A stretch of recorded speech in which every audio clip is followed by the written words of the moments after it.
નમસ્કાર મિત્રો, હું જયમીન મિત્તલિયા ગુરુ શિષ્ય કેરિયર એકેડમીની યુટ્યુબ ચેનલમાં તમારું સ્વાગત કરું છું.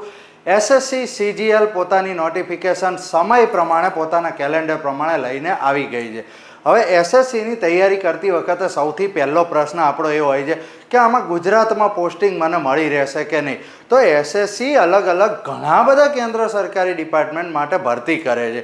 એ 37, 38, ક્યારેક 40, ક્યારેક 34 એટલી અલગ અલગ પોસ્ટ માટે રિક્રુટમેન્ટ આવતી હોય છે. અને એમાંથી લગભગ 12 થી 15 ડિપાર્ટમેન્ટ એવા હોય છે, 12 થી 15 પોસ્ટ એવી હોય છે કે જેમાં આપણને ગુજરાત મળી રહેતું હોય છે.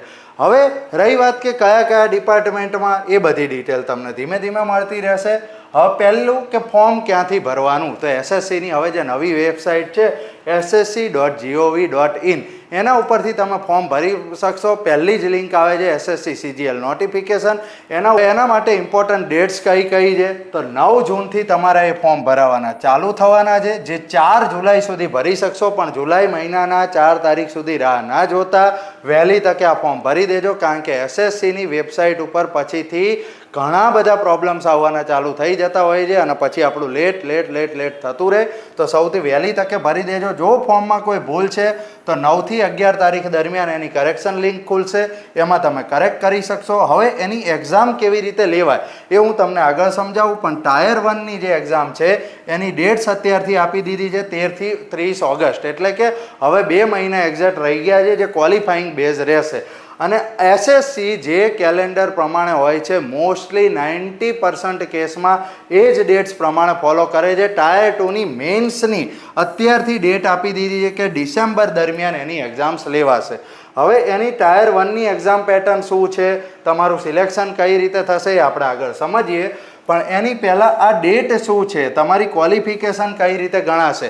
એસએસસી સીજીએલ એટલે કમ્બાઇન્ડ ગ્રેજ્યુએટ લેવલ, એટલે ગ્રેજ્યુએટ લોકો જ એમાં એપ્લાય કરી શકશે.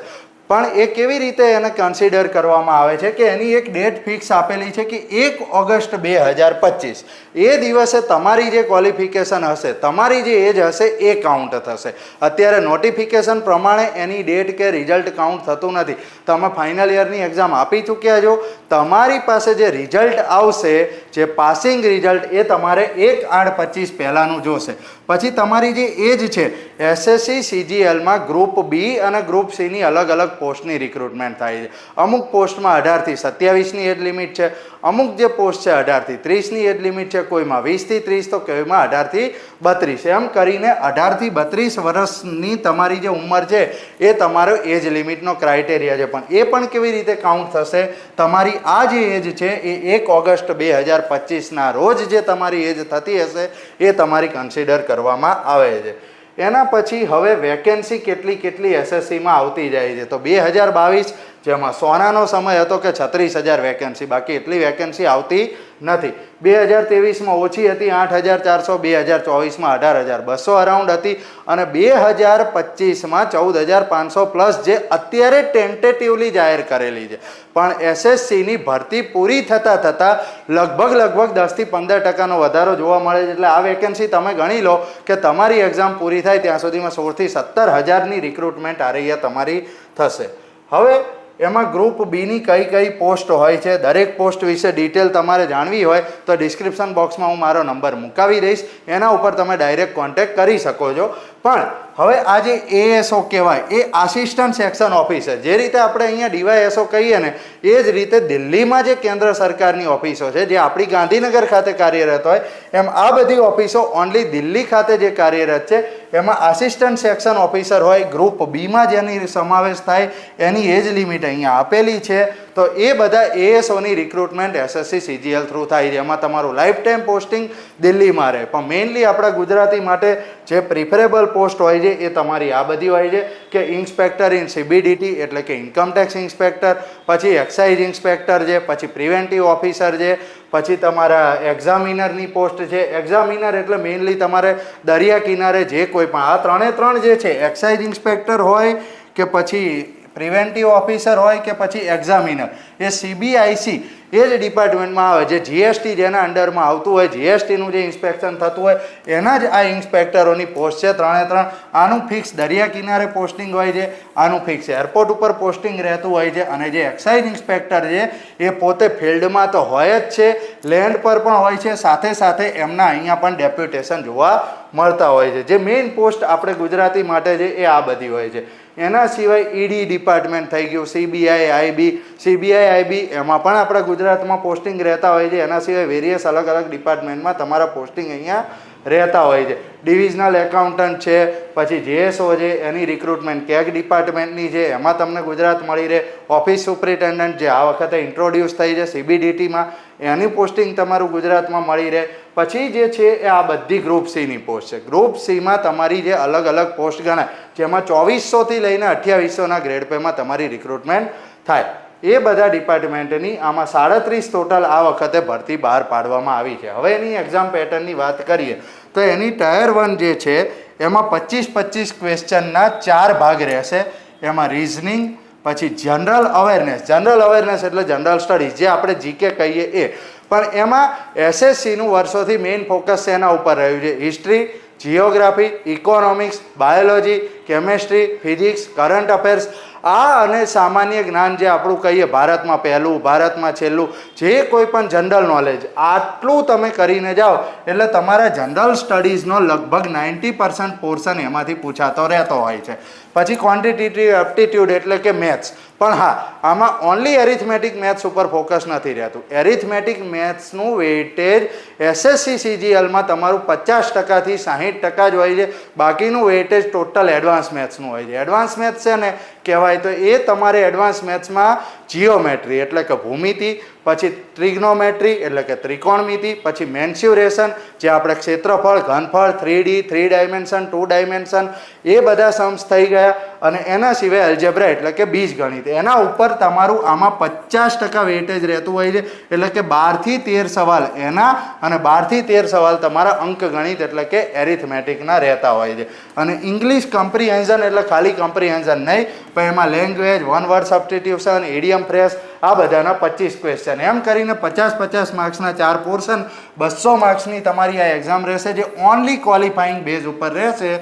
અને 1 અવર 1 કલાકમાં તમારે આ 100 ક્વેશ્ચન અટેમ્પ્ટ કરવાના રહેતા હોય છે. આ જ ખાલી ક્વોલિફાઈંગ છે, જેનું કટ ઓફ 150 અરાઉન્ડ રિસેન્ટલી રહેતું આવ્યું છે.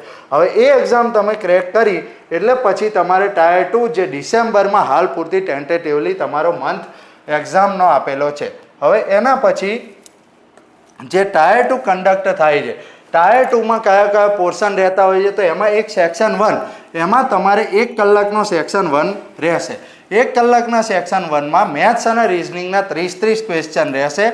અને દરેક ક્વેશ્ચન 3 માર્ક્સનો રહે એટલે 90 માર્ક્સ તમારે એના, એટલે કે 180 માર્ક્સનો તમારો સેક્શન 1 થઈ ગયો. પછી સેક્શન 2 છે, એમાં ઇંગ્લિશના 45 ક્વેશ્ચન અને જનરલ સ્ટડીઝના 25 ક્વેશ્ચન. આ પણ 3 માર્ક્સના, એમ કરીને 210 માર્ક્સનો તમારો સેક્શન 2. આ જે 390 માર્ક્સ છે એ તમારા સિલેક્શનનું ફાઇનલ મેરિટ લિસ્ટ બને. સિવાય કે સ્પેસિફિક પોસ્ટ જેમ કે JSO છે, પછી તમારું સ્ટેટિસ્ટિકલ ઇન્વેસ્ટિગેટર છે, આ બધી પોસ્ટ માટે તમારે સ્ટેટનું એક અલગથી 200 માર્ક્સની પરીક્ષા આપવાની રહે છે. અને આ પોસ્ટ માટે તમે પ્રોપર કોમર્સ બેકગ્રાઉન્ડથી હોવા જરૂરી છે, કારણ કે સ્ટેટનો સબ્જેક્ટ એમાં જ કવર થતો હોય છે. તો ગ્રેજ્યુએશન દરમિયાન, 12મા ધોરણ દરમિયાન તમારા બેકગ્રાઉન્ડમાં સ્ટેટિસ્ટિક્સ એક સબ્જેક્ટ તરીકે હોવું જરૂરી છે. એની અલગથી JSO અને સ્ટેટિસ્ટિકલ ઇન્વેસ્ટિગેટરની પોસ્ટ છે, એમાં તમારું સ્ટેટ બેકગ્રાઉન્ડ હોવું જરૂરી છે. હવે કોમ્પ્યુટર નોલેજનો તમારો 20 માર્ક્સનો સેક્શન, 3 માર્ક્સનો એક ક્વેશ્ચન હોય છે. 60 માર્ક્સની એક્ઝામ જે લગભગ ક્વોલિફાઈ થઈ જતી હોય છે, એમાં કંઈ નથી, એ જસ્ટ ક્વોલિફાઈંગ બેઝ ઉપર હોય છે. 15 મિનિટનો એક તમારો સેક્શન હશે, એ અટેમ્પ્ટ કરો, બાકી એ કોઈ મેટર નથી કરતું, એ બધાને ક્વોલિફાઈ થતી હોય છે. અને એના પછી ડેટા એન્ટ્રી જે છે એ પાછી સ્પેસિફિક પોસ્ટ માટે, જે ગ્રુપ Cની અને ગ્રુપ Cમાં પણ અમુક જ પોસ્ટ એવી છે કે જેના માટે તમારે ડેટા એન્ટ્રીની સ્પીડ ટેસ્ટ આપવાની રહે છે. 15 મિનિટની હોય છે, એ પણ ક્વોલિફાઈંગ બેઝ ઉપર રહેતી હોય છે. તો તમારું જે ફાઇનલ મેરિટ બનશે એ 390માંથી બનશે. આના સિવાય કઈ પોસ્ટ, એમાં ક્યાં પોસ્ટિંગ આવે, ડિટેલ શું છે, તૈયારી કઈ રીતે શરૂઆત કરવી, કઈ કઈ બુક્સ કરવી. અત્યારે હાલ તમારે ખાલી ફોકસ હોવું જોઈએ ટાયર 1 ક્વોલિફાય કરવા ઉપર. ટાયર 1 ક્વોલિફાય થઈ ગયું પછી જે 4 મહિના છે તો એમાં ટાયર 2 જે છે એના ઉપર જ તમારું મેરિટ લિસ્ટ બનવાનું છે. પછી તમારી તૈયારી એના પ્રત્યે તમારી આગળ વધારો. ટાયર 1માં જે સબ્જેક્ટ છે એ જ ટાયર 2માં છે, એટલે ટાયર 1માં તમારા બેઝિક્સ બધા ક્લિયર થઈ જાય, એ ક્વોલિફાય કરો. એના પછી તમારું જે સ્કોરિંગ રહેવાનું છે એ આ 390 માર્ક્સ ઉપર જ તમારું મેરિટ બનશે.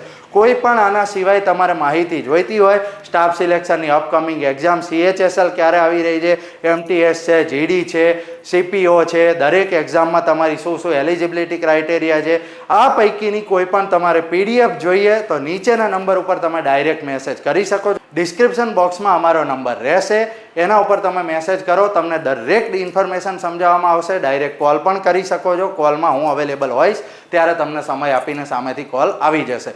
તો તમને આવી દરેક ઇન્ફોર્મેશન મળતી રહેશે. તો આ ચેનલને સબસ્ક્રાઇબ કરી દેજો, વિડીયોને લાઇક કરી દેજો અને તમારા મિત્રો સુધી આ ઇન્ફોર્મેશનને શેર કરી દેજો.